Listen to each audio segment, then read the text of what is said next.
সুপ্রভাত সকলকে। আজই প্রভাতের নতুন একটি পর্বে আপনাদের সকলকে স্বাগত জানাই। আমি পিয়ালি। বর্ষাকাল চলছে, আষাঢ় শ্রাবণ এই দুই মাস আমাদের মনের মধ্যে কিন্তু বেশ একটা জলসিঞ্চন হয়, কারণ প্রকৃতি যেমনভাবে শুরুটা করুক না কেন সে ভিজিয়ে দেয়। আর যখনই আমরা ঋতু নিয়ে কথা বলি, যখনই বৃষ্টি নিয়ে কথা বলি, বর্ষা রানীকে নিয়ে কথা বলি, তখনই আমাদের একজন মানুষের কথা মনে মাথায় বড্ড বেশি করে আসে। তিনি কবিগুরু, তিনি রবীন্দ্রনাথ ঠাকুর।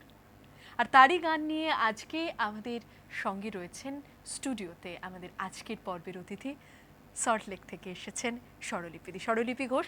স্বরলিপিদিকে অনেক অনেক স্বাগত জানাই আজকের পর্বে। দিদি, আজকের পর্ব জুড়ে রবীন্দ্রনাথের গান, তাই তো? আমরা অনুষ্ঠান শুরুর আগে স্বরলিপিদির সঙ্গে যখন গল্প হচ্ছিল, স্বরলিপিদি বলছিলেন যে আজকের এরকম বাদল দিন, তো বাদল দিনের কদম ফুল। আমি বললাম বেশ, এটা দিয়ে তাহলে শুরু হোক, গান দিয়ে আমরা শুরু করি, তারপর গানের কথায় আসবো। দিদি, শুরু করি আমরা।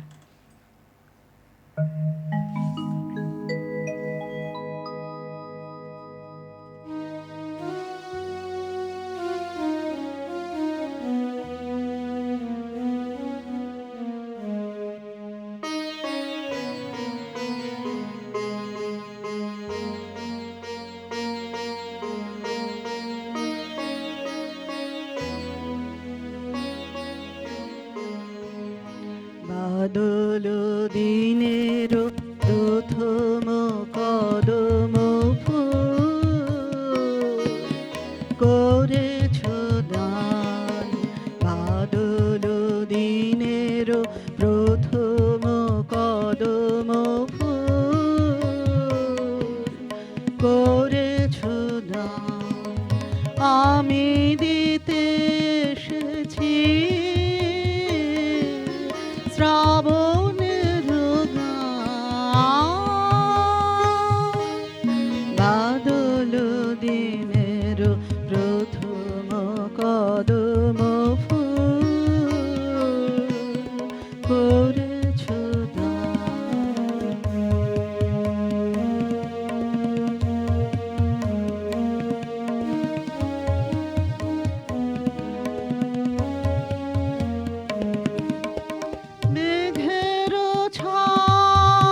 করেছ